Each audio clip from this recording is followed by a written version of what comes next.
So what we're going to do today is talk about time management, all right? The most important thing to understand about time management is the fact that it is everything involved with sales and what goes wrong with the people not having enough time in the day to actually complete the sales, all right? One of the biggest killers for time management is windshield time in sales.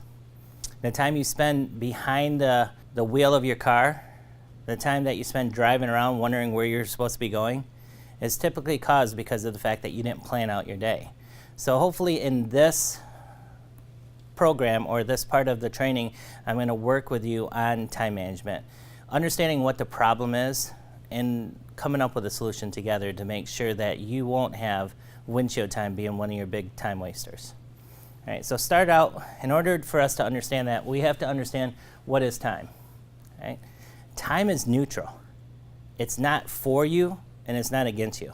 When you think about time and people say, oh, I don't seem to have enough time in the day, it's because they are utilizing time as a way to make sure they accomplish what they need to, and they usually try to accomplish the easiest things first, right?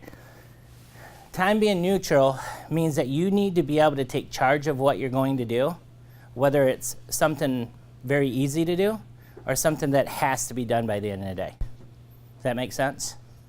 Time cannot be saved for future use. Though a lot of you would love to be able to just save this time that you're spending here during the training and use it maybe next week so you got some more sales time, you can't do that. Once the time is gone, it's gone, right? There's no banking time. You can't go into some kind of meditation and just bank the time for later on. All activities require a minimum quantum of time. And that really, if you think about that, goes down to the heart of the sales. How many of you have went to a sales call and showed up a little bit late, and the first thing that you have to say when you walk in is what? Sorry, I'm late. Sorry, I'm late. All right? How is that for starting a sales call? It's probably the worst words you can say to a potential client. All right? And a lot of it is because we don't realize that everything we do requires a certain amount of time. If you're going to drive from one side of town to the other for your next appointment, and it takes you 20 minutes to drive there in perfect traffic, and you give yourself 15 minutes, what does that end up doing for you? You're going to be late, correct? So understanding that everything that you do takes a certain amount of time will help you not be late. The other thing is treat time as value like a currency. In other words, is your time worth something to you? Would you agree? Everyone's time has a certain value. Your time might have a value of $1. My time might have a value of $100, right? Whatever you value your time as is going to help you determine how you utilize that time. You got to make sure that you have a value to that time, and you start to think about time in that way. Time is wasted more than it is used. And we're going to talk about some very precise time wasters today during this training, right? But I want you to understand and realize that we spend a lot more time wasting it than we do actually getting things accomplished. And it all goes back to, have we set goals? Are we trying to accomplish those goals? Or do we spend more time chit-chatting or talking to people about things that isn't part of our plan, right? To solve a problem, you must first understand that you have a problem, all right? And understanding that more time is wasted is extremely important for us to start realizing how we can get through time and make sure that we start utilizing it correctly. Sounds good? Okay, let's go to the next slide. All right, time management. All right, so this is taking time now and adding the management part of it. All right, here we're looking at time is managing ourselves in relationship to time. So what does that mean? Managing ourselves in relationship to time. What do you think, Donna? Blocking out specific periods of time Okay. for specific activities. Exactly. Well, and even to go a little bit further, it's about setting a plan. Right. If If, Yeah. if you fail to plan, you're planning to fail. Right? If you fail to plan, you're planning to fail. You will never have good time management if you don't set forward a plan on what you're going to do. Right? And that's really what time management is. It's managing ourselves in relationship to the time that we have. If we had a 26-hour day, you would plan your time according to a 26-hour day. Right? Utilize the time that you need to make sure that you can accomplish what you need to do. The next thing is setting priorities and taking charge of the situation and the use of our time. All right? So that goes really into the fact that we know we have to accomplish quite a bit. Right? There's a lot we have to accomplish in a day. But writing all that down and setting priorities based on what needs to get accomplished is the first step in planning our day and managing our time. Time management is using the tools provided to make the use of your time more valuable. All right, so let's look at that. What are some of the tools that we provide here at SaveOn to help you manage your time better? We have Magazine Manager, which has a calendar involved in it, that you'll be able to put your appointments. You can put your rewrite appointments in it. You can put your callbacks. So you have the tools there to make sure that you can have good time management. It's whether or not you're going to use them. If the tool is available and you decide not to use them, use the tool to get better at time management, who's failing? Is it you or is it the system? It's you. All right? It's understanding that every minute you have a choice on how to spend that time. Us as humans make that decision every single day on what we're going to do. All right? We're going to decide whether we're going to be on time for an appointment or whether we're going to be a little bit late because we want to stop at McDonald's and grab something to eat on the way. All right? We make a decision whether we're going to accomplish our artwork first or go and try and get in our sale. And as long as that's part of the priorities that you put in it and that's the plan you're having, then you can go ahead and live with that. But if you're just trying to get through the day and instead of you managing your time, you're allowing your time to manage you, you're going to notice you're not going to succeed in what you're trying to accomplish. And at the end of the day, you're not going to accomplish half of what you feel you should have. Any questions so far about time management? Okay, good. Makes sense. Everyone's still awake, right? Good. All right. So let's go ahead and look at the no excuse zone. All right. I know there's a lot up there.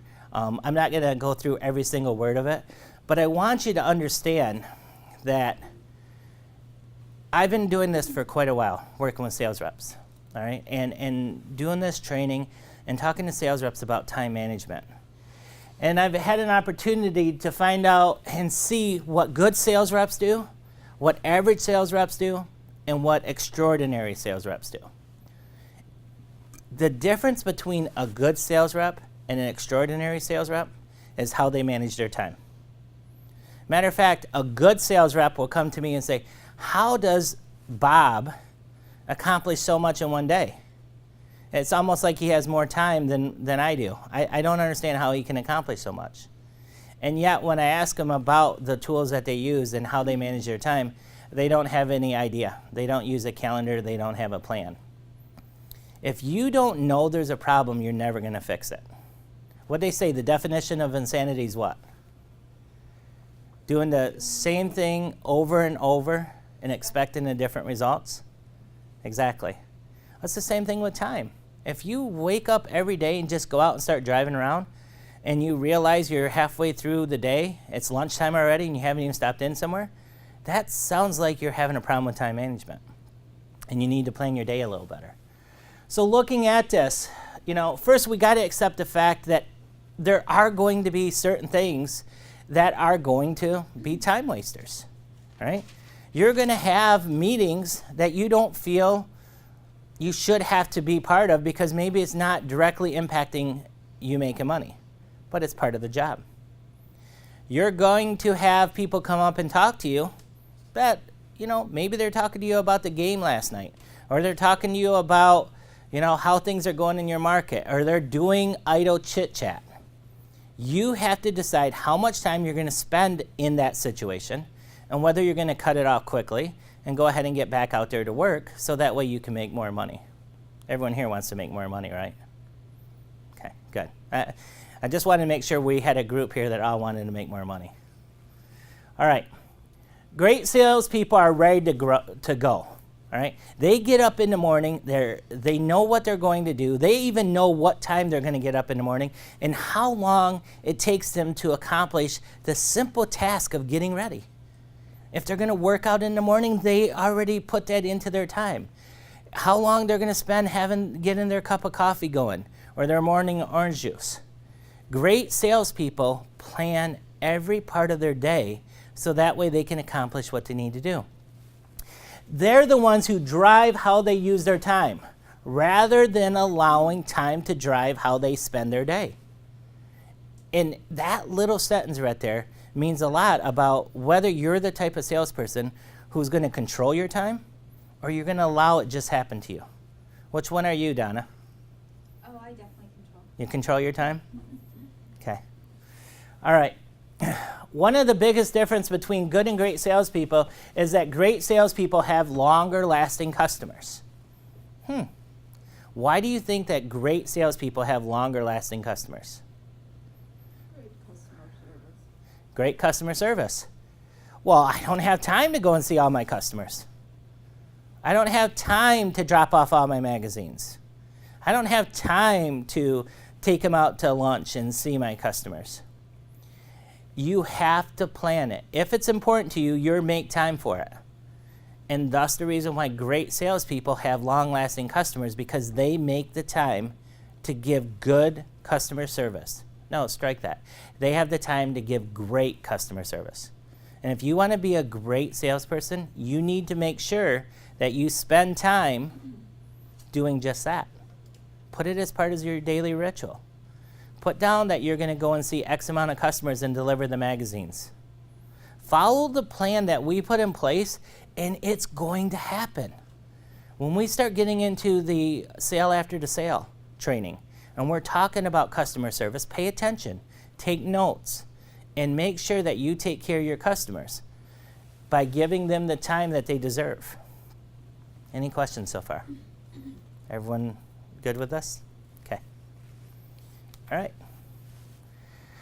How do salespeople spend their time? All right. This is based on a 46-hour work week. Right? We all work a lot more than that, right? Okay. I hope so. 46 hours, that's like a part-time job, right? Okay. All right. So the biggest percentage of our time, 35% of our time, is travel and waiting. All right.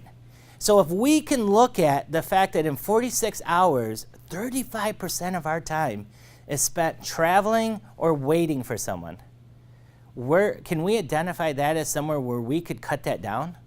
I mean, just imagine if we could cut that down to 25% of our time.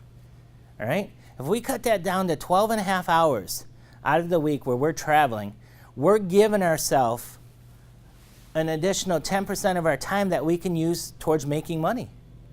That 10%, we can put it towards presentations or cold calling or learning more about our job. All right? Followed behind the 35% time that's spent travel and waiting is 17% of our time is spent with presentations. In this company, we're expected to do 6 to 10 appointments a week. 6 to 10, which ends up being about 17% of your time during the week. All right? Imagine if you could pull that 10% over to presentations. Because presentations is where you do what? Make money. Exactly. All right? Right behind that, 17% of our time is in admin and production. All right? Which is basically doing all of the customer service type things that we need to do as far as the production side of it. Making sure that you're got good artwork, that the ad is correctly done, that the customer approves the ad, it's a good offer, and so on and so forth. Right? 17% of our time is spent behind that. Now, imagine if you could pull a little bit of that time and pull it after hours, right? And utilize some of that time, again, towards presentation or cold calling. Once again, put more of the time towards things that make you money. Behind that, 15% of our time is spent cold calling, right? Knocking on doors. 15%, guys. That's it. 15% of our time on a national average is spent cold calling. Once again, in order for you to get more customers, you have to do what? More cold calling. You have to do more cold calling.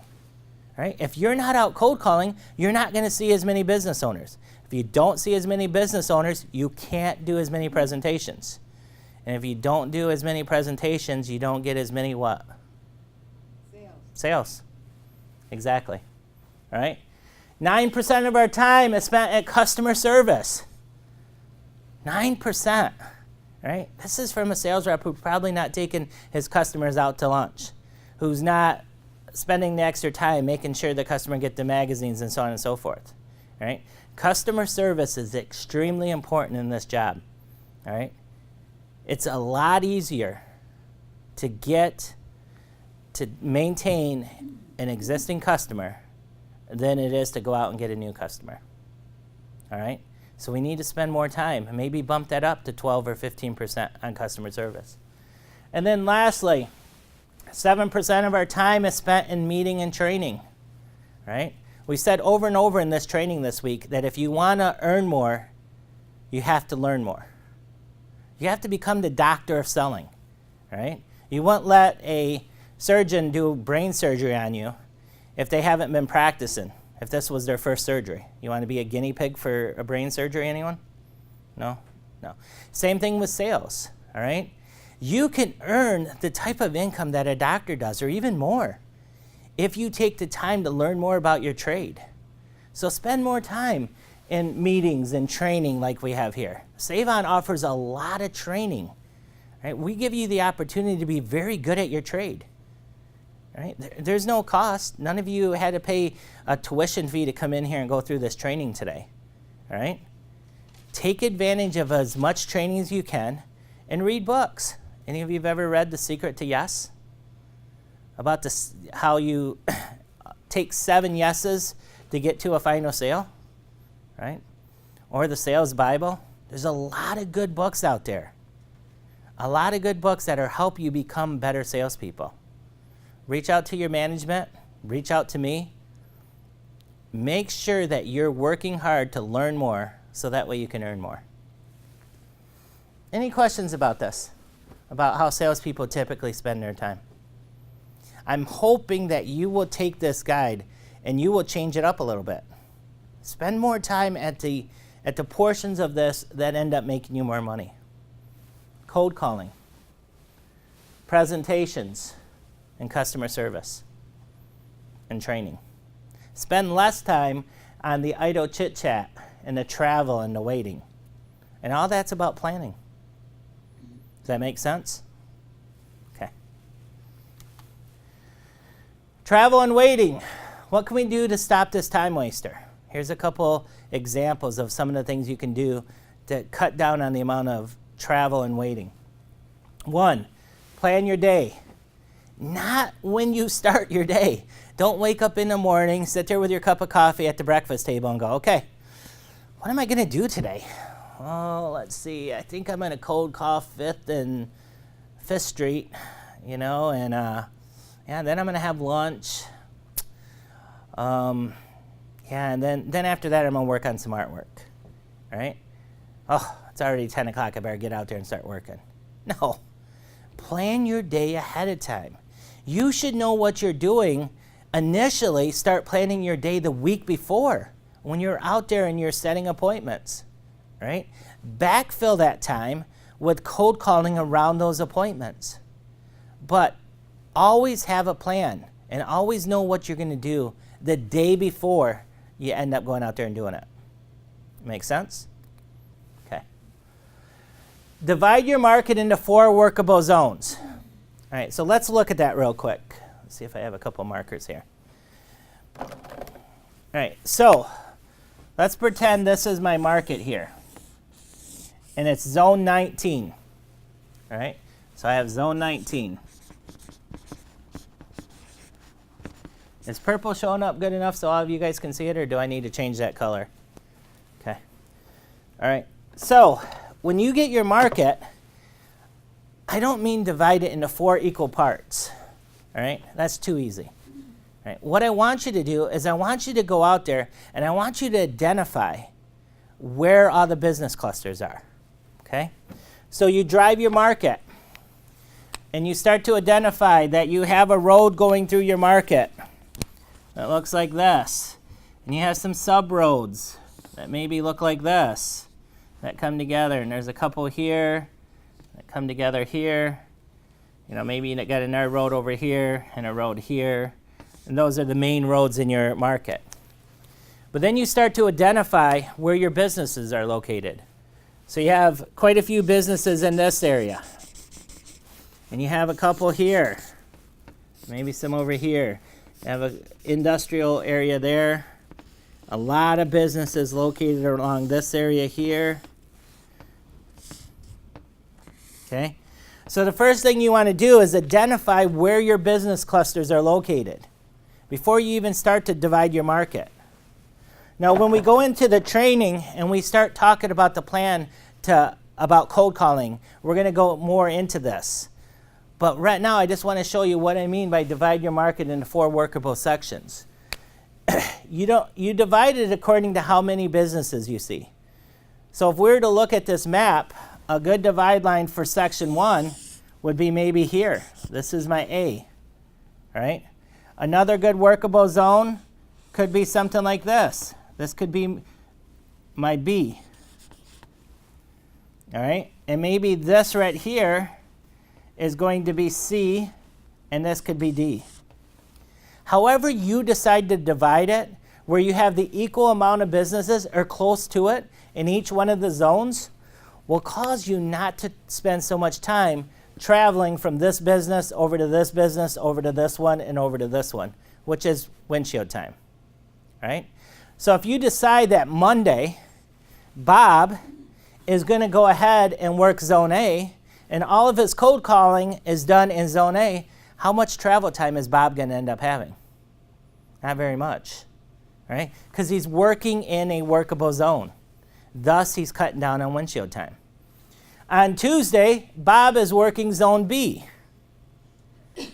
Wednesday, he went ahead and he worked zone C. And on Thursday, he's on D. Maybe Friday, he ends up going to any appointments that canceled, or he can go ahead and start on one of the other zones. The key is here, guys and ladies, is to make sure that you plan your day, right? If you don't come up with a plan, like I said earlier, if you don't have a plan, you're planning to fail, okay? Any questions on this? We're going to go more into this when we get to cold calling and how to write this map up, but I at least wanted to cover it real quickly here. The next thing is your 100 lead plan. Any of you ever heard of a 100 lead plan before? Okay. We have a plan for you, and it's based on 100 leads. I'm going to go ahead and show you how that works right now. The way the 100 lead plan works is you have to know what number of leads you need to get to what your daily minimum requirements are. Okay? So if your manager gives you a goal, you have to understand how many leads you're going to need to get to that goal. Now, when all of you guys are starting right now, it's going to be very easy. You need to do 100 cold calls. But as you've been here longer and longer and longer, you're going to start taking some of those cold calls, and they're going to go through the funnel, and they're going to become other things. So let me show you how this works. These are just numbers that I put in here for right now. But let's say that I have a rep who's been here for a couple months, okay? And under rewrites, he's got 10 rewrites, right? So this rep's probably been here for about a year, okay? He's got 10 rewrites already. Referrals. This rep's very good at talking to his customers and asking for referrals. He's already got 8 of those. Win-backs. Customers who went with him for a couple of issues, and let's say 4 issues, and they just decided not to rewrite, whatever the case may be, and he's trying to win them back. Right? He has 4 of those that he's working on. Existing customers that are signed up for this issue. He has 15 of those. Follow up to presentations. What that means is he did 6 presentations last issue that didn't close, that for some reason the objection was to come back. Let me talk to my partner, whatever the case may be. He has 6 of those that he needs to follow up on. Okay? Follow up to cold calls. Same thing. He had 12 cold calls that he went out and he was cold calling he feels pretty good about, but they have not turned into an appointment. So those are follow-ups that he needs to go out there and work and try and turn into an appointment. When you take all of these numbers together, it equals 55. He has 55 leads that he needs to work already in his pipeline, okay? Now, you're looking at me and you're saying, well, hold on, what do you do with your customers? Why did you put 15 customers in there? Well, the reason why we put customers in there is because you do need to do customer service with them. You do need to go and talk to them about an upsell, talk to them about doing more markets, talk to them about larger side ad. They are still an important part of the lead, and on top of that, you want to go and talk to those 15 customers about getting more referrals. So they're part of your 100 lead plan, okay? So you have 55 total leads that you're already working in your pipeline. Now this is called the what? 100 lead plan, right? Right? So simply now, take your 100 leads and subtract 55. What do you end up with? 45, okay? So you have 45 cold calls that you need to do this month. Does that make sense? Now, I told you that you can do 25 cold calls a day. I'm sorry, do you have a question? Month or week?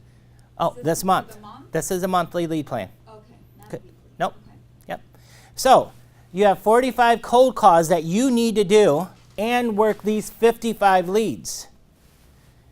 If you go out there and you cold call for 2 days, zone A and let's say B, and you did 25, do you have your 45 cold calls pretty much done? Yeah. Right? You're spending the rest of the time now working all 100 of those leads. The 45 cold calls that you just made, or maybe you bumped it up to 50, and the 55 existing leads that you have in the funnel that are working. Does this make sense? It also helps you have a plan now. And with this plan, you can move to the next step of getting more appointments and getting more sales. Okay? I'm going to go ahead and do one real quick for you now. And I'm going to show you what it should look like. First of all, for all of you right now, you have 100 leads. Your objective is to go out and get 100 cold calls this month. Okay, your first month. So you're going to do 25 in A, 25 in B, 25 in C, and 25 in D. You went through this whole first month and you did your 100 cold calls. And you did your follow-ups and you started working them all. Next month, obviously, you're going to have less follow-up cold calls, right? But let's look at what month 2 might look like for you.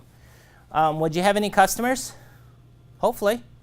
Maybe you got your 4 sales already, right? So let's put 4 customers there, right? Would you have any rewrites? Probably not, all right, because your rewrites normally come after the contract ends. So let's put 0 for rewrites. Any referrals? Hopefully. Especially how many of you came from another company and have customers that you already know you want to go after? Donna, how many customers do you have that you want to go after? Give me an idea. 100. Well, let's just cut that down for this. Let's say that you want to go after, you have 15 that you're very confident you want to go after. So you got 15 referrals. Okay? Follow-ups to cold calls. You went out and you did 100 cold calls this last issue. And when we get to the cold call training, I'm going to really dig down to that number. But let's say out of those 100 cold calls, you have 25. Now let's go to 30. You have 30 cold calls that you need to follow up to, that you haven't got an appointment but you feel pretty good about. You got the 4 pieces of information. All right? So follow up to cold calls, you have 30 of them. Presentations. You were able to have 12 presentations, let's say the first month. And you ended up getting 4 sales out of there, so that's pretty good. 3 of the people told you, no way, I'm not doing it right now, come and see me in a year or something. All right? So that leaves you 5 presentations that you still need to follow up on. Right? And they need to be on your radar. You can't forget about them. So you put them here. Follow-up presentations, you have 5 of them. All right? You don't have any win-backs because you haven't been here long enough to have any customers who's left for a while and you need to try and win them back. So let's put 0 down. So if I take all these numbers and I add them together, what do I end up getting? 15 and 30 is 45. Follow-ups is 5 is 50. 54. All right? So the total is going to be 54. And I'm going to go ahead and add total right here. Okay? So, if I subtract 54 from 100, what do I end up needing for code cause this issue? 46, right? Okay. 46. So you need to do 46 code calls the second month. Now, is that all you do? No. You have all of these other leads that you're going to go out there and still work. But as far as going out and knocking on doors and seeing new businesses, you have 46 that you need to go see. And that's your month 2. Does that sound good? Knowing what your plan is ahead of time. Before you even start that second month, you already know what the plan's going to be. I mean, that's a whole lot better than going out there and just saying, okay, I think I got to go knock on 100 doors again. In a lot of companies, that's what they do. They just tell you to cold call, cold call, cold call. All right? Go and get more business cards. Put the business cards in a box. What ends up happening to all that work? You forget about it. Out of all those cold calls you do, probably about 2 or 3 that you felt pretty good about go any further. The rest are forgotten about until you stumble into that place again. With this plan, no one gets forgot about until 1 of 2 things happen. Either 1, they end up becoming a customer, or 2, they tell you no. And we're okay with no's. Right? If you get a no, that just is 1 more step closer to a yes. Right? We have to get a certain amount of no's to be able to get the amount of yeses we want. Any questions about how this works? Everyone's good? Okay. All right, good. We'll come back to that a little bit later. So, after the 100 lead plan, understanding that more appointments means less waiting. We talked about cutting 2 things out of this, right? We talked about the travel and the waiting, right? If you have more appointments, you're spending less time waiting for appointments. Makes sense, right? Right? Schedule your appointments. Get 6 to 10 appointments. When I show you how to cold call here in the next training class, I'm going to show you how to do the card and smile technique, which is basically going in there and not trying to sell anything. It's just going in there and asking the customer for their time. That's all you're doing. That'll lead to more appointments, and you spend less time waiting. What spends more time end up getting closes, and you make more money. And that sounds good to everyone, right? Okay. Use Magazine Manager for your schedule, right? I know that Aaron went over Magazine Manager with you guys, but I want to go ahead real quickly and pull up Magazine Manager. Here in Magazine Manager, you have the calendar, right? You need to make sure that you're utilizing this calendar, which on the PC version is right up here to the left. You need to make sure that you're utilizing this calendar to plan your day. All right? If you have appointments or rewrites, you go into the customer file, you put the information in there, just as Aaron taught you in the earlier training. It shows up right here on your calendar. If you have other activities outside an appointment or a rewrite, you can go ahead and put that information directly in the Magazine Manager, right? For instance, I have a couple things on here. Today, cold call and time management video shoot, right? So today I'm doing a video shoot for cold calling and time management. I didn't put that through a customer. I went directly to my calendar and I blocked it off. Why is it important for us to put this stuff on our calendar? Why is it important? Follow through and for planning your day, right? If I woke up this morning and said, I think I'm going to do a video shoot for time management, how successful do you think that would have been? Probably wouldn't have got the cameras here. Probably wouldn't have got the guys who are sitting here and filming it, right? So if you don't plan something, you affect other people. So make sure that you utilize one calendar. I went riding with a sales rep in Chicago and just kind of doing a ride along. And I asked him, I said, I looked at your calendar before we went out today and I saw it was pretty open, so are we spending most of the day cold calling? No, I got a couple appointments. I want to stop in and see a couple people. I was like, really? It's not on your calendar? He goes, oh yeah, here, let me show you. And he pulled out this old calendar that I'm sure expired, the book expired back 15 years ago. It had paper sticking out, sticky notes stick so you could turn to certain pages. And he opened it up and it almost was like dust come flying out of it. He opened it up and he said, oh, right here, today's my day. All right, and then he goes, oh wait, there's not an appointment in there. And he reached to his dashboard and he grabbed one of his sticky notes he had stuck to the dashboard and he went ahead and stuck that on 2 o'clock. Guys, that's not how you manage your time. All right, you have to make sure you use the same tool that's provided. That's going to help everyone else around you be more successful. Your manager wants to be able to look and be able to help you out. See what you have planned for the day. Understand where that plan is going. Your lead generator. If you go ahead and put on cold calling in zone B and your lead generator has a appointment for you that they made and it happens to be in zone B, where do you think he or she is going to plan your day? Where do you think they're going to put that appointment? On the day that you're out there in zone B. So keeping yourself a correct and up-to-date calendar is extremely important when it comes to time management. So just to make sure that we all are clear on how this will work, with you being new reps, you're going to go out and you're going to do 25 cold calls a day, right, for the first week. Okay. Zone A, B, C, and D.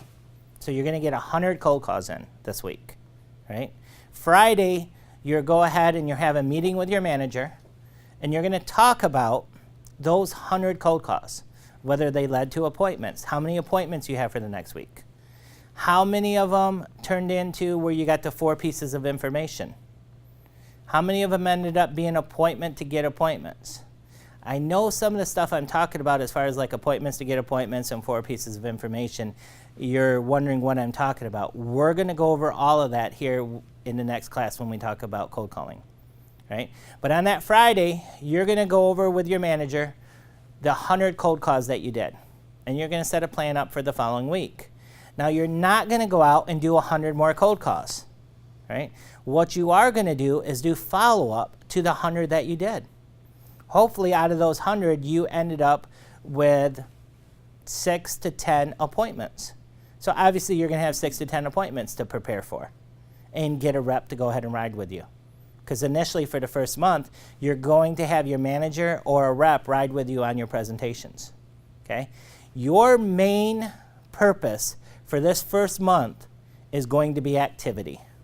And I know I've said it before, right? You got to say everything 7 times before it ends up being part of your plan, all right? So your first month is 100% about activity, all right? So the second week, you have those appointments to do. Hopefully you have 6 to 10. Then you have your appointments to get appointments, where you're going to go in and see those business owners who you know exactly what time and day they're going to be there. Then you have your follow-up to your cold calls. Now, the nice thing about follow-up to cold calls is it is a cold call with authority. So in other words, I have Keith here, okay? And Keith, the last time I stopped in and talked to him, he told me that he wasn't the business owner, right? That Jeff was the business owner. So when I walk in to cold call Keith, I had to get my 4 pieces of information, find out who the business owner was, find out the gatekeeper's name, find out if they advertise, how they advertise, and also the best time and day to reach the business owner, right? So I come walking back in now, and I see Keith there, and I know that the business owner is who? John, right? Right? So when I walk in now, it's not a cold call where I have to find out all 4 pieces of information. It is a cold call with authority or a follow-up. I'm walking in and I'm like, hey, Keith, how you doing today? By any chance, is John in? That's a lot easier than the initial call where I had to get all the information, right? That's what you're doing on week 2 and week 3 and week 4 is you're taking those 100 cold calls that you did, that you got all this information, and you're turning them into follow-ups and then hopefully going into a what? An appointment. Yeah, trying to get to a presentation. Does that make sense? So you don't continue to just keep doing cold calls more and more. You work the cold calls that you did until you either get a yes or a no. It's that simple. Make sense? Sound good? Okay, good. Everyone still with me? All right, so let's talk about once you get out into the, let's call it the fleet. You're actually working with all of the salespeople now. You've been here for a couple months. I want to give you an idea on what a weekly schedule is here at Savon, a 4-week schedule. Okay, so week 1, we call it our kickoff week.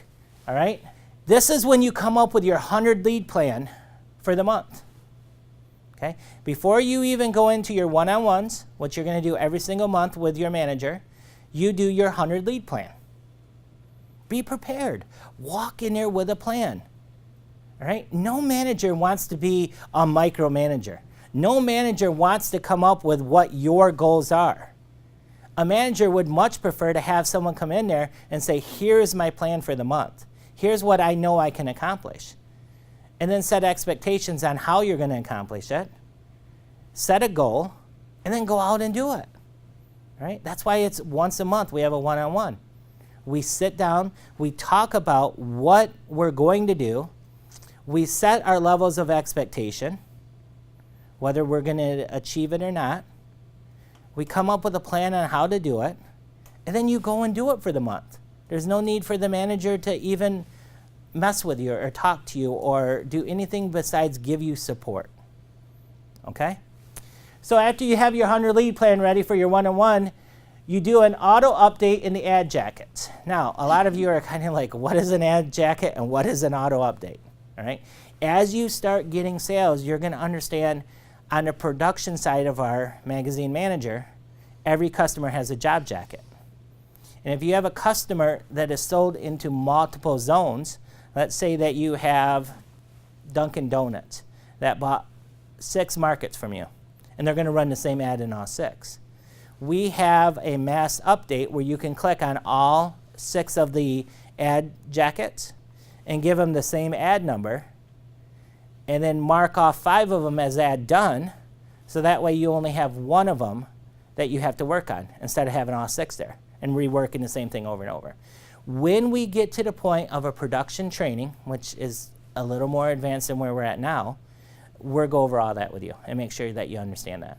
Does that sound good? Okay. So you get your auto update done. Your goal in that first week is to have 25% of your artwork and 25% of your collections turned in. All right? Start taking bits and pieces of it. The people who are behind in collecting, you know the ones who always pay a little bit late. Start talking to them early. Get them involved early. Don't wait till the end of the issue. Same thing with collections. The people who just tell you to change expiration date, or the ones who are always behind, start sending out the emails. Start working on your artwork a little bit early so you're not doing it all the last week. That gives you more time to do what? Cold call and sell. Exactly. All right? Cold calling, working from your 100 lead plan. You should know how many cold calls are needed and how many days needed to accomplish the task, based on 25 cold calls per day. Okay? Schedule your appointments and appointments to get appointments for week 2. So if I go out and I cold call Bob, And I walk in there and Bob gives me an appointment. He says, yeah, I'll go ahead and sit down with you. And today's Wednesday and I'm in Zone C. I know I'm coming back to Zone C next Wednesday. What am I going to try and talk him into doing an appointment with me on? Next Wednesday, right?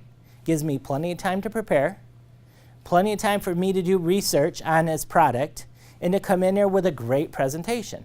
Plus, for all of you guys, it gives you time to make sure that you get a rep to come and ride with you or your manager, right?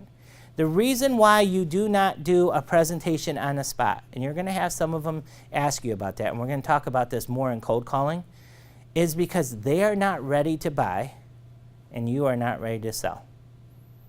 It's going to take a little bit before you're going to be doing one call closes. Okay? We will work on it, but our objective is to get the appointment. Sound good? Okay. The goal is to set 6 to 10 appointments out of that first week. You're doing 100 cold calls, or you're working your 100 cold call plan. Try and get 6 to 10 people to sit down with you for the next week. Okay? Week 2, what we call our rewrite week, right? On the admin and production side of this, in customer service, we want to have 50% of our artwork and 50% of our collections done during this week. All right? Once again, follow up with the customers that tend to be the ones that take a little longer to get payments in. Okay? We also want to turn in our pick and changes or simple expiration changes. All right? Pick and changes. You have a customer that runs with you on a campaign basis. You already know what they're going to run this issue. Right? And by the way, campaign artwork is the best for the customer because it's not based on how they did last month. What it's based on is what they've already got planned for this month and next month. Campaign advertisers, which hopefully you can get more and more of your customers to be, will already know 5-6 months in advance what they're running each and every month. That is how big companies do it, right? When you're talking to your customer and he's Uncle Jim's Jerky Shack and he's talking about his art copy, you should talk to him about the same way that Papa John's does their advertising. Do you think they figure out what they're going to do at the last minute? No. They have a campaign base for all of 2017. Uncle Jim's Jerky Shack has the best thing in the world working for him. And guess what that is? You. He's hiring you basically to be his marketing advisor. That's what all of you are. You're marketing advisors, right? And what you need to do is you need to introduce him to campaign advertising. Introduce him to the ability to go ahead and think about what he needs to do in June, in July, in August. Oh, August, that's my 1-year anniversary. Okay, great. We're going to think about what our artwork is going to be then. When it comes to this part of the week, you already know what the artwork's going to be for Uncle Jim's Jerky Shack, don't you? Because it's campaign-based. Okay? Deliver your magazines, deliver invoices, and show digital. Right? You got to make sure that you go out and see your customer. Hand out all your magazines, show them the artwork, talk to them about changes for the next month, if they're the type of customer that goes month to month, right, and they're not on a campaign. Deliver their invoice, make sure that they understand they can pay it online, and show them their web. All right? We spend an amazing amount of money on our digital platform. Make sure that you take the time to show your customers what we did for them. Show them their microsite. Get feedback from them. Oh man, you know, Doug, I really don't like that picture. Can I give you a different picture? Or, you know what, can we add a couple of coupons to our digital? Yeah, we can do all that. Send an email off to Aaron. Aaron takes care of it for you. Customer's happy. All right? All right. Presentations and follow-up. Work follow-ups to your presentations and your cold calls from the week prior. Okay? All those cold calls now that you did last week. You're going to go out and you're going to work your presentations that are assigned, and you're going to follow up on the cold calls, the ones that didn't turn to appointments. You're going to work your rewrites. If you have any rewrites, win-backs, and referrals. You went out and you got a couple referrals last week. Now you want to call them up. Hey, Mike, Susie from down the street told me to stop in and talk to you. She said that, our product would work really good for you. I'd love to sit down with you and see if you have about 15 to 20 minutes to talk about how I can help your business grow. Make sure that you schedule 6 to 10 appointments, and also try to get 6 to 10 appointments to get appointments. So in other words, you're trying to find out exactly when that business owner is going to be there. He doesn't know he has an appointment with you. What you're doing is you're coming in because you know he's going to be there, and you're going to try and get an appointment from him. Okay? Now the key fact for this week is to make sure you understand that follow-ups are cold calls with authority. You already know all the information. You walk in and you're like, Keith, how you doing? Is John in today? That's a lot easier than walking in and saying, excuse me, sir, my name is Doug Sheldon. By any chance, are you the business owner? All right? He's already got his defenses up. What is he thinking immediately? I'm a pesky salesperson. How can he get rid of me? Right? The second time I walk in there, I'm like, hey, how's it going, Keith? I'm looking for John. Is John in today? He said he's normally here Thursdays, between 9 and 10. All right? Key fact, follow-ups are cold calls with authority. Any questions on week 2? No? Okay. Week 3, soft close. Soft close here, as far as admin, production, and customer service, you want to make sure that you got 90% of your artwork done. And what that means is the artwork that's already turned in. All of the sales that you've done, you want to have almost completed by now. Right? That gives you more time for the rest of this week and the end of next week to go ahead and sell more. Okay? Get more customers happily involved with us. You want to make sure that 90% of your collections are done. Now I'm going to tell you something right now. At the end of soft close, Chuck, who works downstairs in our collections department, all right, he's going to go ahead and send out a list. And it's going to be a poll list. Customers that are on that poll list who are more than one issue behind will be polled and will not be able to run this issue if you do not have them up to date by this week. Don't be on that list. And if you are, communicate. Chuck, and make sure you CC your manager. Chuck, I am on that. I actually have a meeting with him this Wednesday to pick up a check. I will let you know the check number and the amount he pays on Wednesday when I return. Communication. Okay? Every time you get an email from someone in your support staff, make sure you communicate. Right? It's one of our core values. And it's one that works extremely well here at Save-On. Turn in all ad copy needed for the issue. Presentations and follow-ups. Work your follow-ups and presentations just like you did in week 2. Work your rewrites, win-backs, and referrals. Try to schedule 6 to 10 appointments and appointments to get appointments. Now, the key fact for this week is going to be what? Urgency. Okay? We got to make sure that we understand that this week, we only have 1 week left in the issue. Now, I understand, Tim, that you would like to go ahead and go with us and you want some more time to think about it. I only have a week left if you want to get into the June issue. I know it's important that you're in this issue. Let's go ahead and get this done. Okay? Key fact is urgency. You only have a week left. Any questions about soft close week? No? Okay. The final week of the issue. This is a 4-week cycle. Okay? This is your hard close week. This is when you have to make sure when it comes to admin and production that you are on track. 100% of your artwork and collections have to be turned in. All your final artwork, everything has to be approved this week. Okay? Your focus goes a little from sales to making sure that your artwork and production is finished. Now, this is the week that more and more salespeople mess up. Because guess what they do? They wait to this week to start their artwork. They wait to this week to start their collections.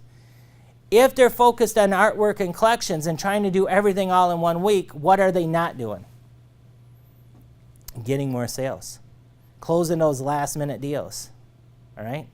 That's why I have this plan for you to accomplish bits and pieces every single week. So when you get to this final week, it's just a small amount that you need to finish, right? And once you finish that amount, you can go ahead and work your follow-ups, your presentation, and your hot leads. Those customers that are like, I really need to do this, I just got to get final approval, or I got to, make sure that I can get you artwork in time. Those are the ones you're working right now. You're not going out and cold calling a new customer, right? Save that for the next issue. Wait till next week on kickoff. This one here, you're trying to get those last minute sales in there. This is when you're calling your existing customers, and what you're doing is you're going to go ahead and see if you can let them know, hey, look, Johnny, I know that you run in zone 39. We have some open spaces on the front cover in zone 38. Would you like to go ahead and try zone 38 this issue? I know you've shown interest before in the past. Okay? Remember, appointments will need to be done right away. So if you got an appointment finally with a customer you've been working on, you basically got to tell them, hey, look, how about we do it a little bit later today? Or how about we do it tomorrow? You got to get those appointments a lot quicker. Okay? The key fact for this is it is okay to fire a customer. And what I mean by that is if you have a customer that is constantly behind in paying their bill, they're constantly not getting you artwork in time, all right? You're not making very much money off of them because they beat you up all the way down to where you sold by price, which we try never to do. And they're not even getting stuff done for you, and they're the biggest pain in your butt. It's okay to say, you know what? This customer is not the right customer for Save-On, right? Are they going to be a good customer or a good business for you to recommend to all the customers who receive your magazine? Probably not. If they treat you as a vendor like that, how are they treating their customers? Okay? Any questions on what the 4-week selling cycle is at Save-On and the plan behind it? Does it help out having a plan and understanding what each week should look like? Good. If at any time you have any questions about how this plan works or what you need to be doing, reach back to this. This is in the back office. You can pull this up at any time. The other thing you can do is reach out to your manager and talk to them about your plan. Okay? Time wasters. Real quickly, here are some of the basic time wasters that you can run into. First of all, not having a plan. Huge time waster. We've talked over and over about having a plan. If you fail to have a plan, you're what? Planning to fail. Okay? Always crisis and firefighting. You're always running around like your hair's on fire. You got to hurry up and collect this. You got to hurry up and get this artwork done. You waited till the last minute to start your artwork. If you are doing that, you are wasting a ton of your time. All right? Accomplish the most important thing first on every single day. Lack of priorities or objectives. The thing about not having good priorities or knowing what needs to be done is you will just try and get the things that are easiest done first. It's human nature. It's what we do. You have to make sure you set your priorities by what needs to be done, right? Not completing a task. My wife says I do that all the time. I paint a room and I get all the way done. I spend all the time getting out all of the materials. I go to Menards, I buy the new paintbrush and the roller and get the paint and I tape everything off and I get it almost done except for that corner over there. And I'd be like, I'm done for today. And she goes, what? You got another 15 minutes and you're complete. Oh, I'll get it done, soon. And what ends up happening? She has to bug me 6, 7, maybe 10 more times. Right? And then what ends up happening to me, I had 15 more minutes of work, but no, I got to go to Menards, I have to get in our roller, another paintbrush, got to get the can out, re-stir up the can, repaint or re-tape everything off, and then it ended up taking me half the day to do a 15-minute job. All because I didn't complete the task. All right? I don't have that problem anymore. I make sure I complete everything. Procrastinating. We all do it. We know we have to accomplish something, but what do we end up doing? Anything but that, right? Make sure that you don't spend time procrastinating. Waiting to do artwork and collections till the last week. Don't spend time doing everything else and put all your artwork and collections on week 4. Right? First of all, you're going to be crisis. You're going to be firefighting. You're going to be running around because people went on vacation. And you're not going to accomplish the task. And you're not going to get any final sales. All right? Next one, socializing and idle conversation. Now, I'm not telling you to be rude. I'm not telling you to ignore your teammates. But what I am telling you is that if you're sitting downstairs at the table and you're sitting there waiting for people to come in to talk to, you need to reevaluate what you need to do during the day because you are procrastinating as well. If someone comes up to you and wants to ask you a couple of questions, that's good. But make sure that you've set a plan on what you're going to do and tell them that you're calling them a little bit later to talk about some of the other stuff. Windshield time and driving with no reason or rhyme. All right, we talked about a lot of ways to get rid of windshield time. Dividing our market into 4 zones, setting more appointments. How many of you, after going through this group class, feel like you have a pretty good idea about ways to not waste so much time when it comes to windshield time? Do you think just dividing your market into 4 zones is going to help a lot? Yeah, because now you're more targeted. Let's look at how much selling time you really have in a year. Do you realize, I know that there's 365 days in a year, but when you take away vacation and you take away weekends and holidays, you're limited this year to 252 selling days. Now that isn't even including if the customers are on vacation, or if by some chance you have a snow day, a blizzard comes through Michigan, right? That could even happen in June the way the weather's going this year, right? If you do not take advantage of every single day, you're going to realize you don't have as much time as you think you do, okay? Make sure that you're out there and making every day count, right? Because every minute and every hour and every day has a certain amount of value, and it's how much you value that time. Planning your day ahead of time. Let's talk about that real quick. Visualize your long-term goal. What is your goal? We talked about coming up with a 3-year plan, coming up with a 2-year plan, and coming up with a 1-year plan, right? What is your goal? How much do you need to sell in accordance to get to that goal? Plan your day at your natural pause. Anyone know what natural pause is?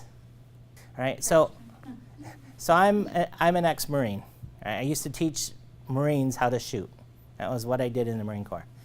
And when I was teaching Marines how to shoot, what I would do is I'd tell them to fire during their natural pause. And the natural pause is when you take that breath in and you let it back out. At that point, all of the air is out of your body, and your body is in the same position that it would be the next time that you take a breath and you let it back out. It's no in between. You're not going to have a little bit of air. You released all of that air. It's called your natural pause. Now, how does that refer to sales? Every one of you have a natural pause in your day. Whether it's you get up at the same time and you have a cup of coffee in the morning, or at night when the kids go to bed, you're sitting there watching TV or reading a book, or it's when you get home from work and it's 6 o'clock and you just have a wind down time. Whatever your natural pause is, that time where you're in the same position every day is when you should do your computer work. Jump on the computer for 15, 20 minutes and get all your entries in there, schedule your day, and make sure that you accomplish what you need to accomplish logged into Magazine Manager. But do it during your natural pause. Does that make sense? Okay. Use only Magazine Manager to schedule your appointments and rewrites. Remember I talked about that guy who's got sticky notes and a book and everything else? No. Put everything in one space. Makes it much easier for you to find it. Know your to-do list every day. Know what you're going to do before you start that day. Go out there and accomplish it. Don't overbook yourself. That one and the next one, which is know when to say no, really go hand in hand. All right? Most of us being in sales want to please people. We want to help people out. That's why we went into this industry. That's why we became salespeople, right? And if you're really good at sales, you really want to be helpful, right? But you got to understand there's a certain time that you need to say no, right? No, I can't take care of that. I got this to do, right? When you're talking to coworkers or you're talking to someone about more things for you to do, right? You got to make sure that you don't overbook yourself and you know when to say no so you can accomplish those tasks that you already know that are important. Okay? Always make sure that you plan a balance for family, fitness, recreation, social, and spiritual part of your life. I would love for you to work 46, 50, 60 hours a week. All right? Because that's when I know that you're going to excel here at Save-On. But only if you are doing it wisely and you're planning to make sure that you're taking the time for your family. You're taking time for fitness, both for mental and physical. You're taking time for recreation. Do something that helps you unwind, whether it's playing chess or playing golf, right? Whether it's shooting pool or playing basketball. Do something that's going to make you feel good about your life outside of work. Make sure you take time for your social. Your friends are important. Your family's important. Make sure that you keep them around you and you're not just working nonstop. And then spiritual, helping you, guide your day, no matter which religion you are, right? That you have something to lean back on and to help you through everything, right? Because we're all going to run into difficulties in our life. And if we plan our day to include all of this, plus put into our work, that's true time management. And you're going to be amazed on how much you can accomplish because you did it. All right, any questions so far? All right, we're going good. We're flying through this. Just a few more slides. Organize your time, all right? Organize your time by the money hours. Now, what does that mean? Organize my time by money hours. What that means is you organize your hours around what you can and should be doing to make money. Are you going to go and see a business owner at 5 a.m.? No. Are you going to see a business owner at 9 p.m.? Probably not, okay? But those are perfect time where maybe you could jump on the computer and do some quick, maybe that's your natural pause, right? Or that's your time for your family, social, or recreation. Whatever the case may be, but organize your time around the money hours. The money hours here in Detroit is typically 9 a.m. to 5 p.m. That's when you're going to have most of your appointments, am I correct? Okay? So those are your money hours. Should you schedule a dentist appointment at 11:30 or 1 o'clock? No. If you need to have a dentist appointment, try and get it close to the beginning or the end of those money hours so you're not affecting most of it, or close to lunchtime. Okay? Be very precise about how you plan your day. It's going to help you make more money. The next thing, prospecting hours. Dedicating a certain percentage of those money hours to prospecting or cold calling. Right? You know that your money hours are between 9 and 5. What time, if you have an appointment at 10 and you have an appointment at 2, your prospecting goes around those 2 appointments. Right? Your follow-ups or your cold calls. Follow-ups. All right? Understanding that if you're going to do follow-ups correctly, that you have to take the time to write them down and put them into your calendar so you can go out there and do correct follow-ups. Personal development. Schedule your non-money hours, all right? 9 to 5 is your money hours, right?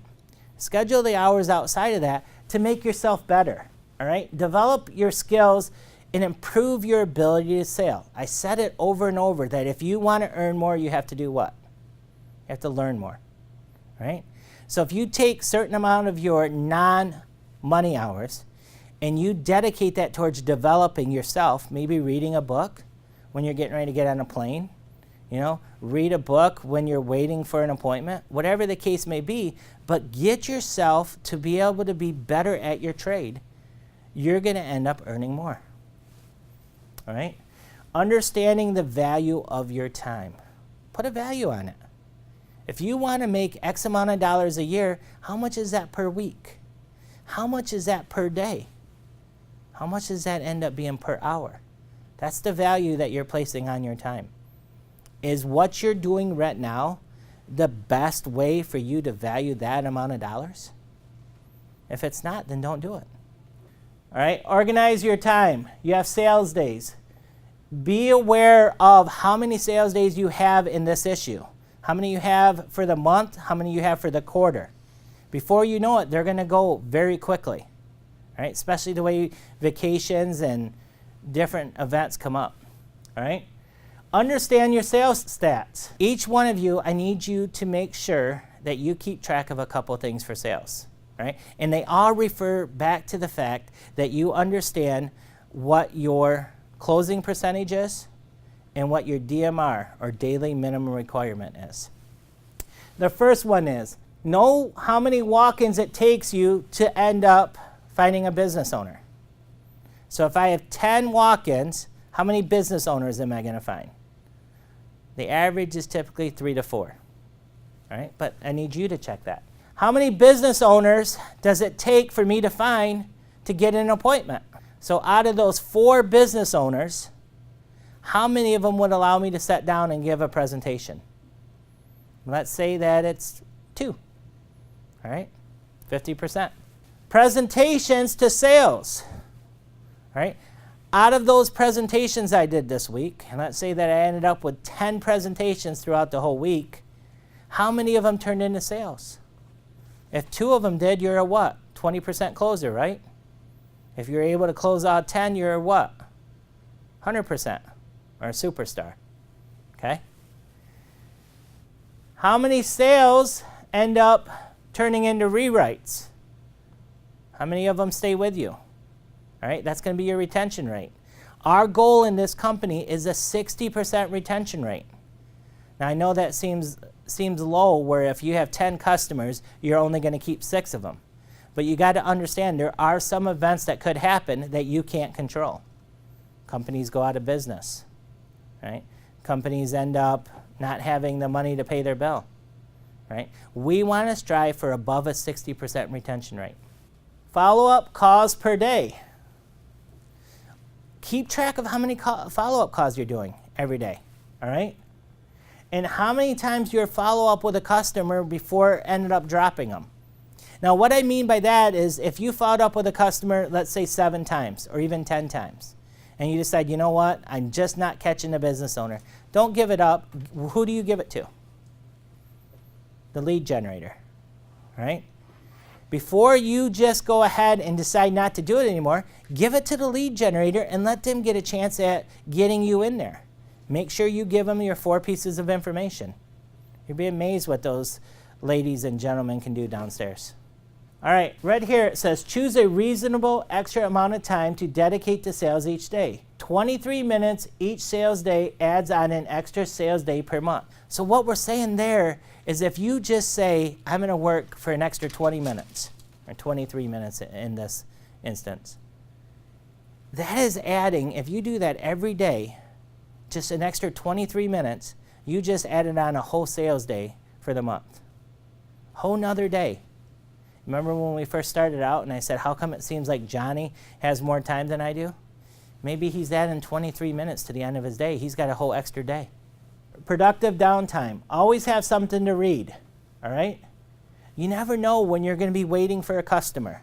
You never know when you're going to be delayed, right? Use drive time for sales development and phone calls. Now, I am not telling any of you to sit there with a phone up to your ear while you're driving. And in fact, I'm telling you not to do that. If you have one of the cars where your phone is automatically logged in, you can carry on a conversation. If you have a headset, all right, utilize that time to do quick follow-ups, quick calls with your manager. The extra call. 1 extra call a day is more than 250 extra phone calls a year, just by saying 1 more. At the end of the day, do 1 more cold call. You have 250 extra cold calls by the end of the year. Remember time management basis when you're thinking about how to plan each and every day. The other thing is start early. If you know that your business owners are in their businesses at 9 a.m., should you be waking up at 9 a.m.? No one's shaking their head yes to that one, right? All right, good. All right. 9 a.m., if the businesses are there, you should be there what time? You should be there at least by 9 a.m. I always believe that if you're 15 minutes early, you're already 10 minutes late. All right?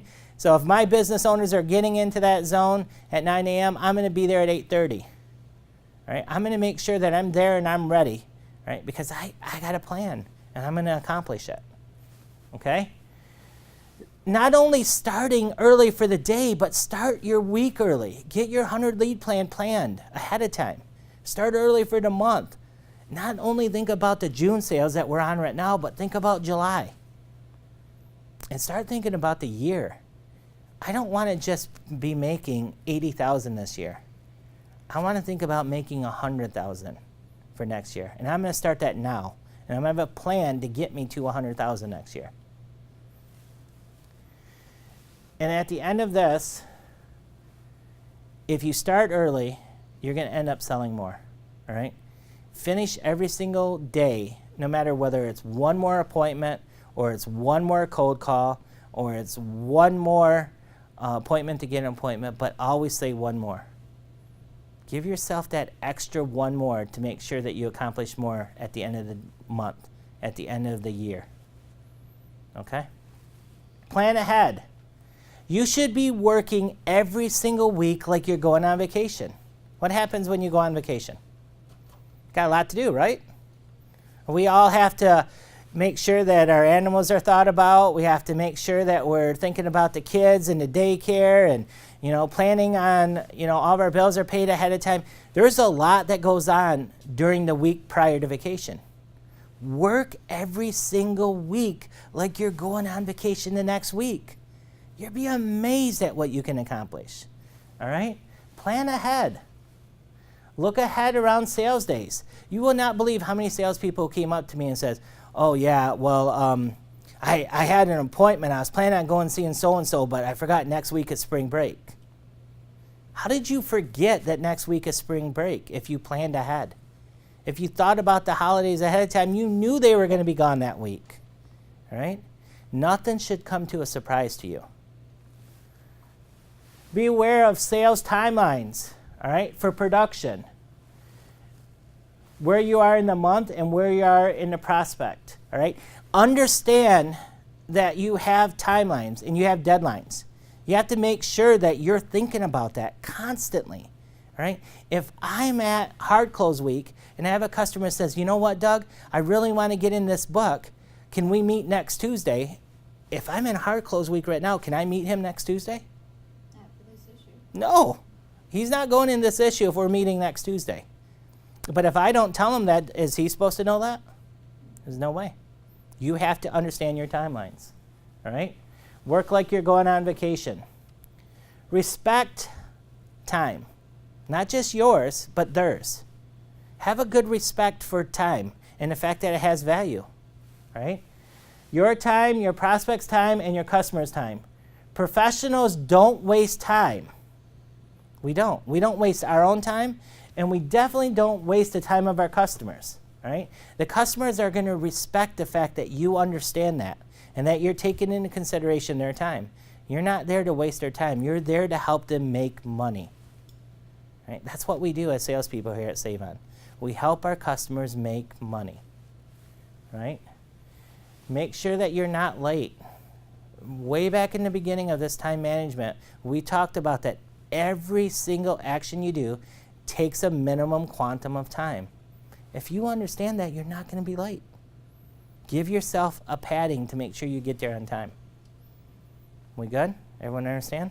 What can I do with more time? I can spend more time with my family. I can go on that special vacation that I've been wanting to go on. Anyone plan on taking a vacation this year? Okay, good. Well, you got to make sure you plan for it. You can take up a new hobby. Read the latest book.